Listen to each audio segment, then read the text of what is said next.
Nos acompaña Silvia Santisteban, estratega especializada en diseñar modelos de negocios del futuro y autora de este libro, Transformación Digital. Tomé la decisión de salir porque yo encontré que ya no había más espacio para seguir avanzando dentro de la institución financiera para la que trabajaba. Por dos razones. Una, el hecho de que para poder ascender ya primero tenía que ser un elemento masculino, porque el ámbito financiero es, la representatividad es masculina, fundamentalmente hasta el día de hoy, con ciertas excepciones. Retorné a Perú hacia mediados del 2008, en un momento en el que las cosas iban muchísimo mejor. Yo pienso que para las mujeres en particular y para el mundo emergente, países, economías emergentes como la nuestra, es una oportunidad enorme, porque la tecnología brinda la oportunidad de dar un gran salto en instrucción, en educación, en salud. Tenemos una oportunidad enorme y no hay que desaprovecharla. Eso nos puede ayudar a nosotros a dar el salto a una sociedad muchísimo más, no solamente desarrollada, más humana. Dimensión híbrida, tomando el control de lo desconocido, con Loti Castillo. Bienvenidos a un episodio más de Dimensión Híbrida, tomando el control de lo desconocido, donde exploraremos la convergencia entre tecnología, transformación digital y liderazgo femenino. En este episodio, Mujeres liderando la transformación digital, nos acompaña Silvia Santisteban, estratega especializada en diseñar modelos de negocios del futuro y autora de este libro, Transformación Digital, Retos y Oportunidades. Silvia, estamos encantadas de tenerte hoy día. Gracias, Loti. Gracias por la amabilidad de tenerme en tu casa el día de hoy. Así que chicos, todos los que nos están escuchando, únanse a nosotros para explorar el emocionante y apasionante mundo digital. Silvia, nos encantaría que nos compartas tus inicios. Tú eres trujillana. Correcto. Siempre, cuando hemos conversado antes de la entrevista, me has hablado de tu familia. ¿Lo puedes compartir con las personas que nos escuchan? Bueno, yo vengo de una familia trujillana, papá, mamá, tengo 2 hermanos, soy la mayor, y me crié dentro de un espacio en el que, bueno, la vida era bastante más sencilla, muy sencilla en verdad, sin preocupaciones, lo propio de los niños. Desde muy pequeña leía, mientras que mis hermanos jugaban muchísimo. Y papá y mamá siempre han tenido una vena de emprendimiento y de empresa muy fuerte. Y eso es algo que me ha acompañado toda la vida.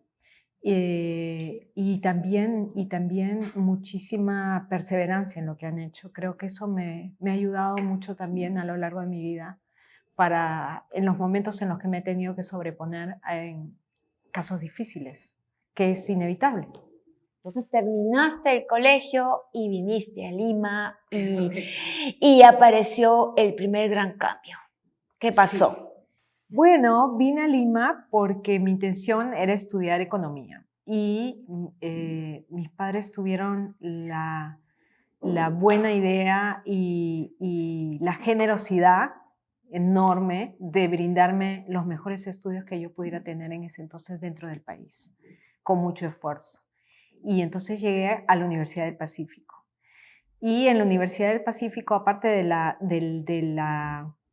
estrés permanente del estudio, porque es que era como un ratoncito de biblioteca todo el tiempo leyendo y todo el día aprendiendo y sobre todo metida en los temas de matemáticas, que no era propiamente mi fuerte, pero que al final lo hice, también se confrontó en mí esa realidad que existe, creo, para una inmensa mayoría en el país, que es los diversos mundos que existen y coexisten y en algún momento se cruzan en nuestro país.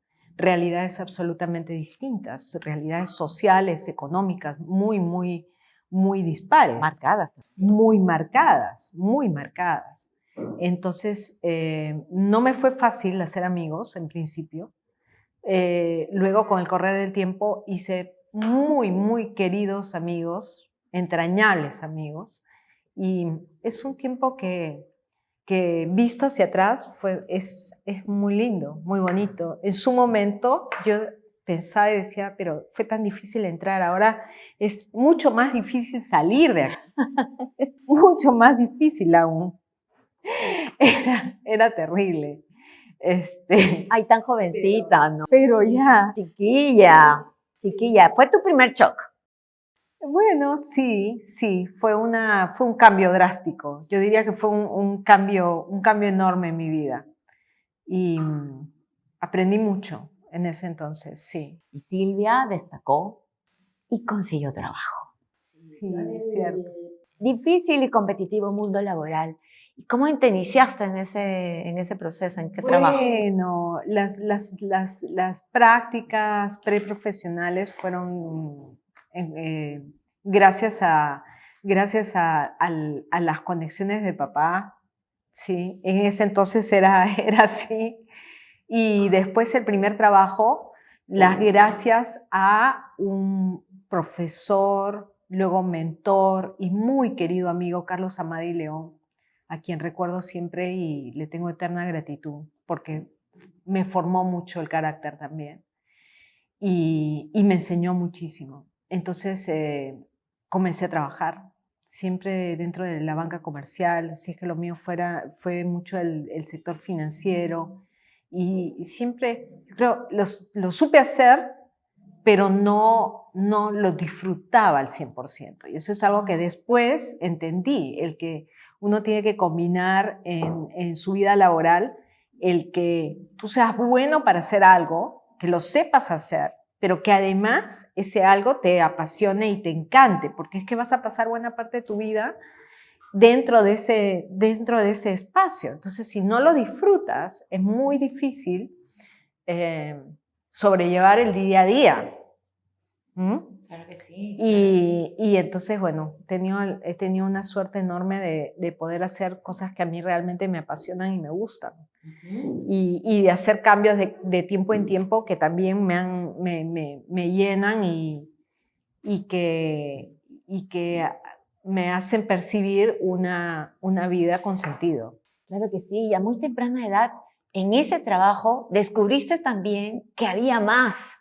Y no te podías conformar, y tan es así que Silvia ha trabajado en Austria, ha trabajado en Australia. Cuéntanos Con el gobierno. con el gobierno australiano, ha estado en Inglaterra, si no me equivoco.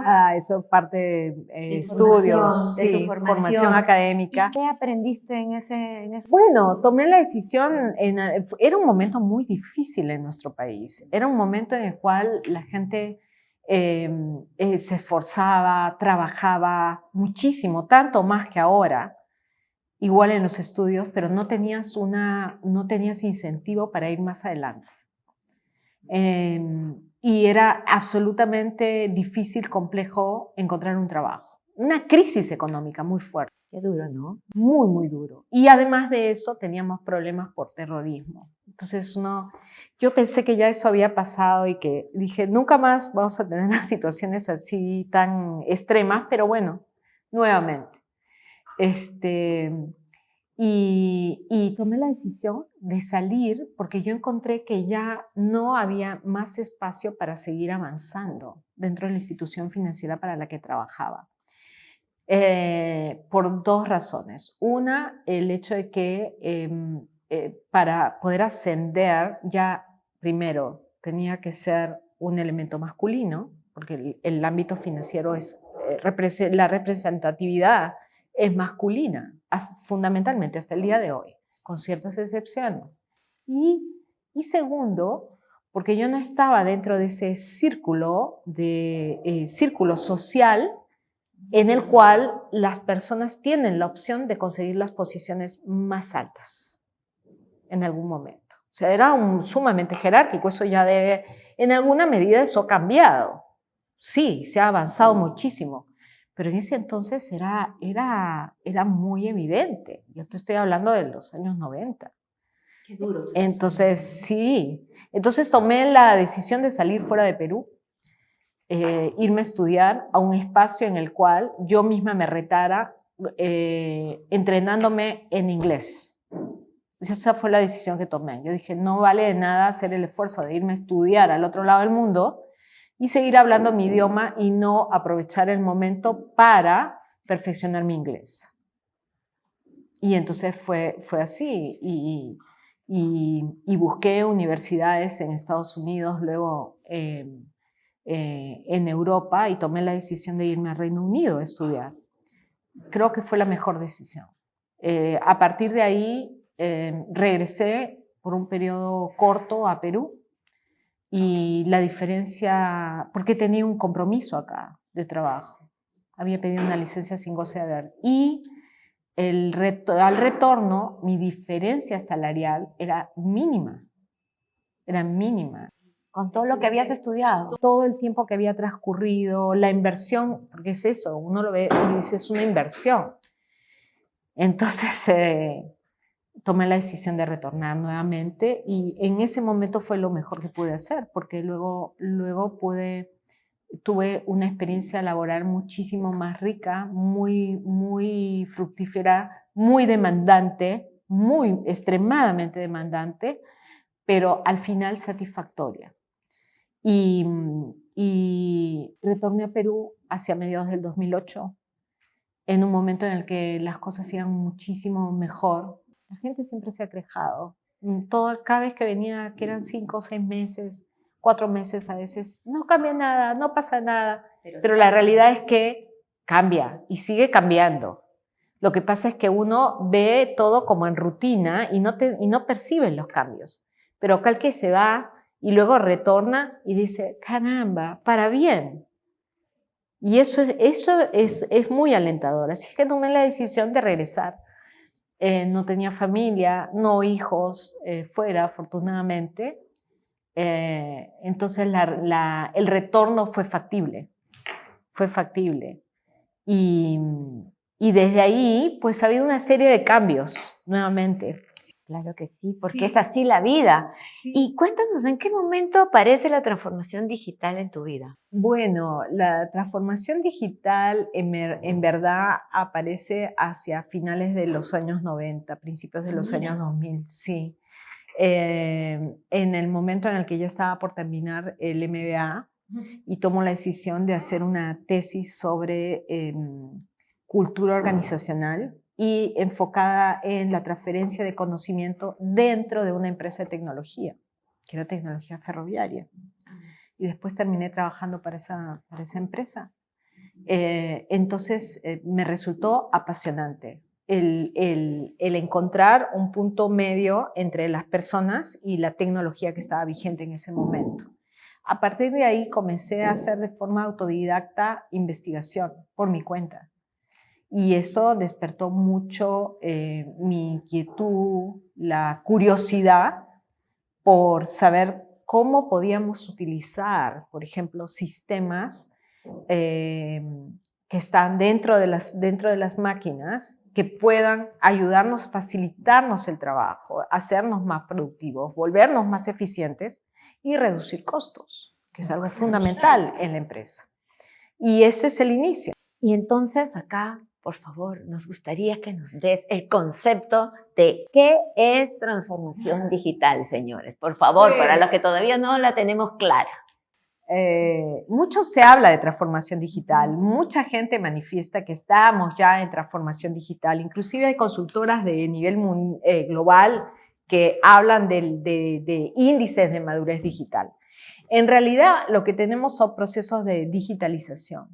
Que es diferente. Que es totalmente distinto. La digitalización pasa previamente por un proceso de digitación, cambiar todo de un sistema análogo a un sistema en el cual pues la máquina puede leerte a través de unos y ceros, fundamentalmente, y tú puedes darle y brindarle comandos y entonces la máquina comienza a automatizar un proceso que va desde lo más sencillo, como escoger entre, tengo una foto, esto es perro, esto es gato, y la máquina va a comenzar a entender qué cosa es un perro y qué cosa es un gato. Pero luego la transformación digital en realidad va mucho más allá del ámbito tecnológico. Para mí es un proceso social y es un proceso cultural, porque involucra una transformación de la mentalidad.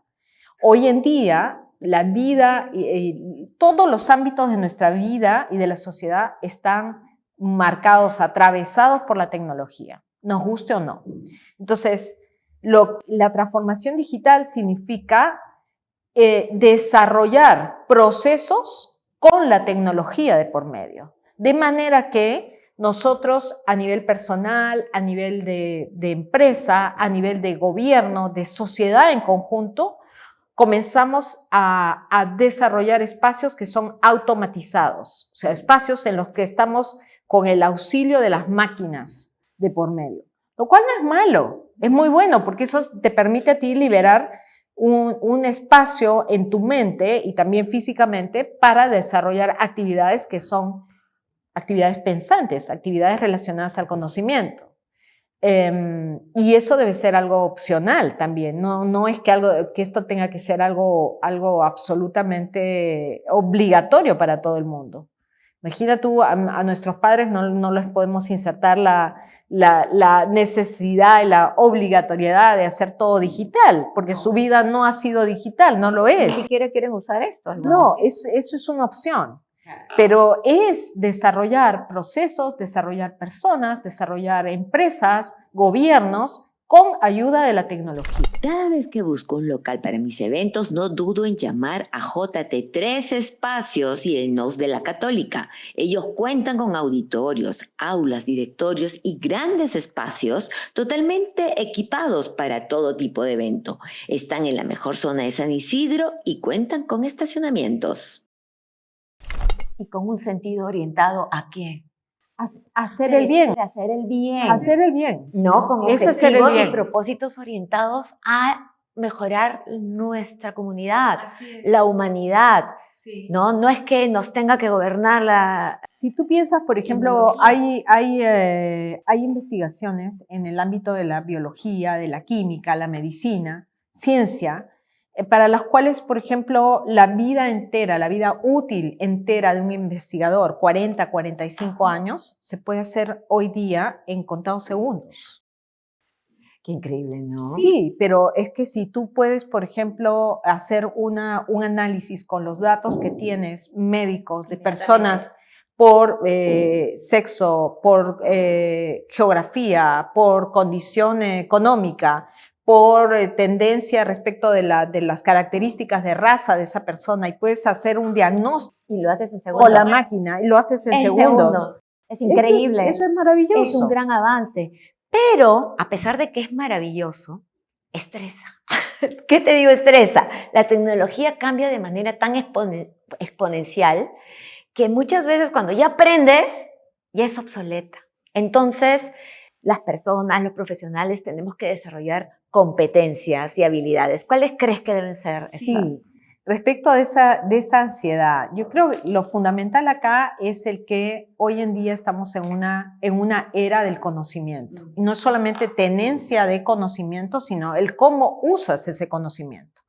Para saber cómo usar el conocimiento, tú tienes que utilizar esto. O sea, entrenar tu cerebro, como entrenas cada músculo de tu cuerpo en algún momento. Y prepararte para un continuo aprendizaje.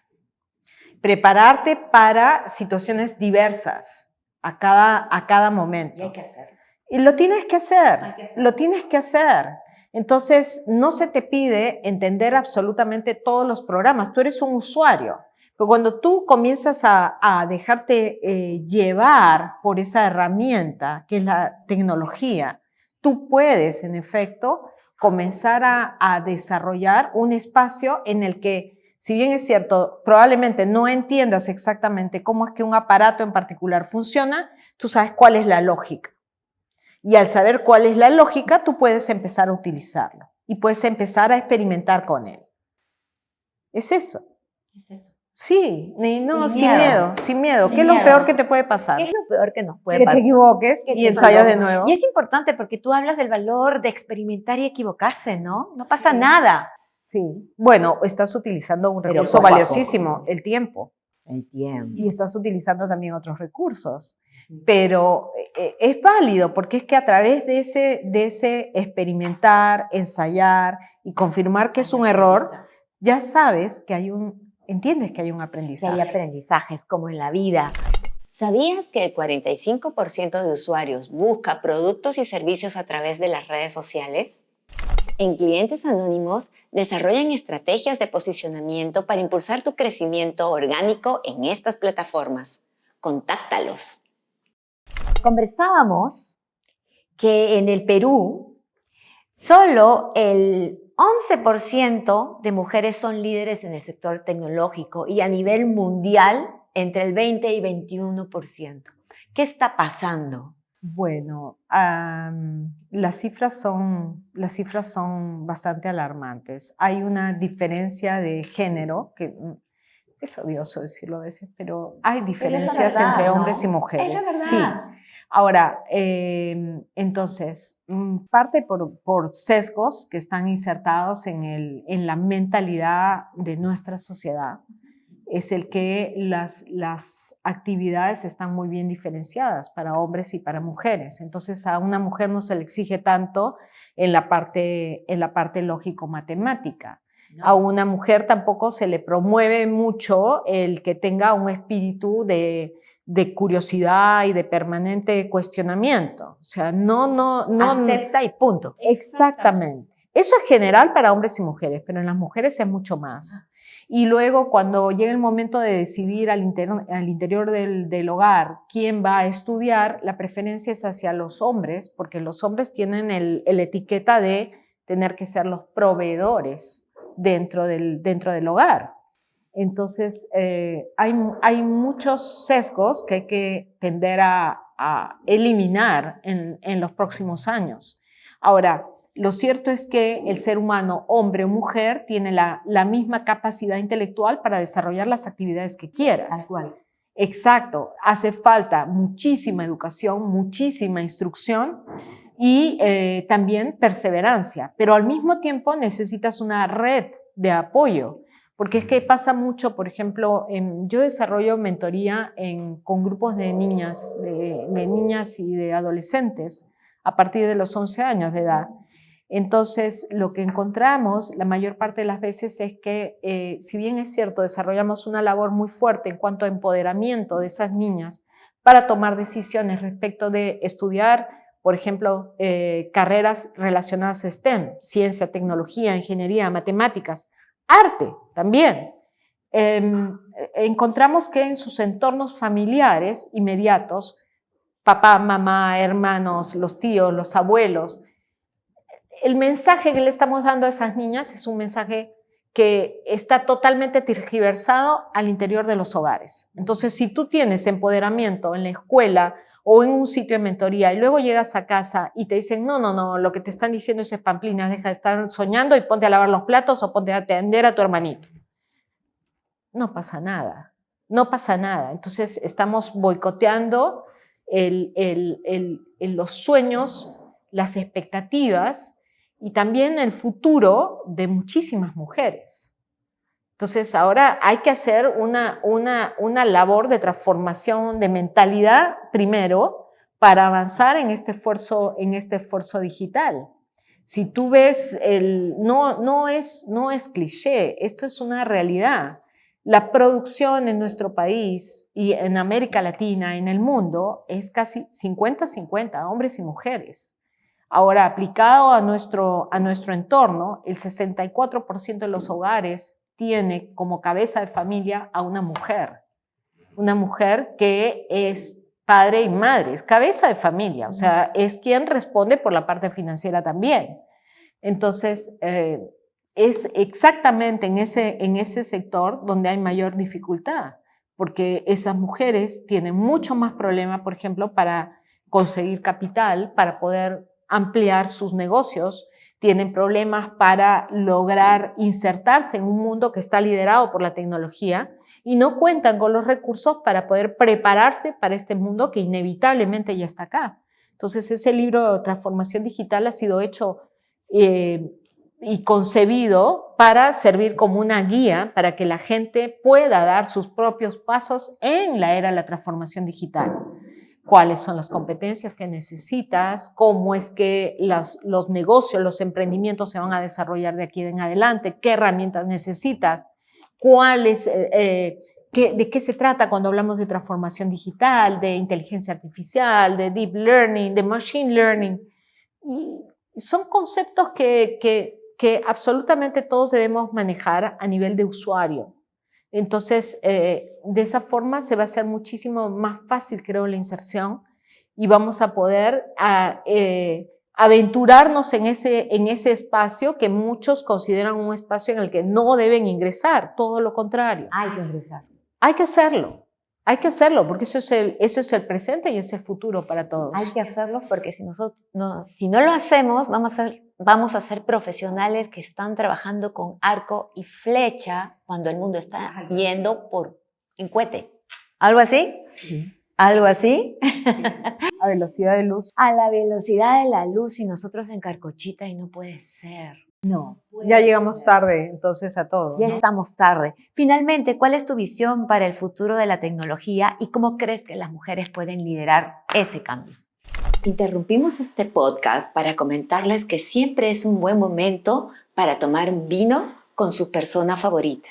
Para mí, ustedes son mis personas favoritas. Y para ti, ¿quién es esa persona? Salud, La Vinera, un vino sin complejos. Para el futuro de la tecnología, yo estoy absolutamente entusiasmada con lo que vamos a presenciar en los próximos meses, años por delante. Tengo una curiosidad enorme y ese solo hecho, pues a mí me entusiasma muchísimo, porque eso supone muchísimas ventajas para toda la humanidad. Entonces es un momento de quiebre. Indudablemente en los momentos de quiebre hay muchísima incertidumbre y hay mucho también que aparece con un paquete probablemente que no le corresponde y que tenemos que saber reconocer y diferenciar y apartarnos de ese paquetito. Y yo pienso que para las mujeres en particular y para el mundo emergente, países, economías emergentes como la nuestra, es una oportunidad enorme, porque la tecnología brinda la oportunidad de dar un gran salto en instrucción, en educación, en salud. Y no es hoy día ni siquiera necesario el pensar en un cableado físico, porque es que ya cuentas con satélites que te brindan la conectividad desde arriba. Claro. Entonces, eso debería, yo creo que nuestros gobernantes tienen un reto enorme hoy en día para poder facilitar el ingreso a la conectividad de muchísima gente que no cuenta con ese servicio, que es algo que debe ser tan fundamental y necesario como prácticamente el beber agua, el alimentarse. Entonces nosotros en el lado de país emergente tenemos una oportunidad enorme y no hay que desaprovecharla. Eso nos puede ayudar a nosotros a dar el salto a una sociedad muchísimo más, no solamente desarrollada, más humana, más equilibrada y más en paz también. Más en paz. Sí.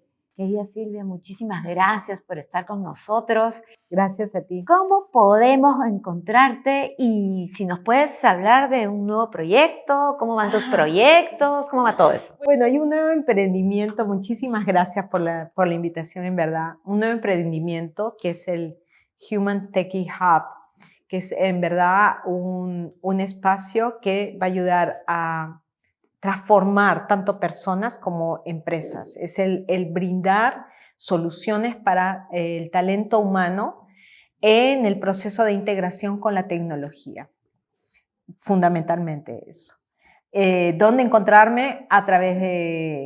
Fundamentalmente a través de LinkedIn, como Silvia Santisteban. y también a través de las redes sociales inmediatamente me pueden mandar un mensaje y nos conectamos. Muchísimas gracias nuevamente. Muchísimas gracias a la tecnología que nos facilita la conexión con Silvia y agradecer a todos ustedes. Este ha sido un episodio más de Dimensión Híbrida, tomando el control de lo desconocido, un podcast de LSNet School. Recuerden que nosotros entrenamos equipos y un agradecimiento especial a nuestros auspiciadores JT, 3 Espacios y NOS de la Pontificia Universidad Católica por este maravilloso directorio donde hemos grabado el podcast. También a La Vinera, un vino sin complejos, y a Clientes Anónimos, marketing digital al servicio de tu marca. Ha sido una producción de One Audiovisual, de UMA Producciones, y si les gustó este contenido, denos un like y marquen la campanita. Muchísimas gracias. ¡Chao! Dimensión Híbrida, tomando el control de lo desconocido. Un podcast de LSNet School por Loti Castillo, producido por UMA Negocios y One Audiovisual.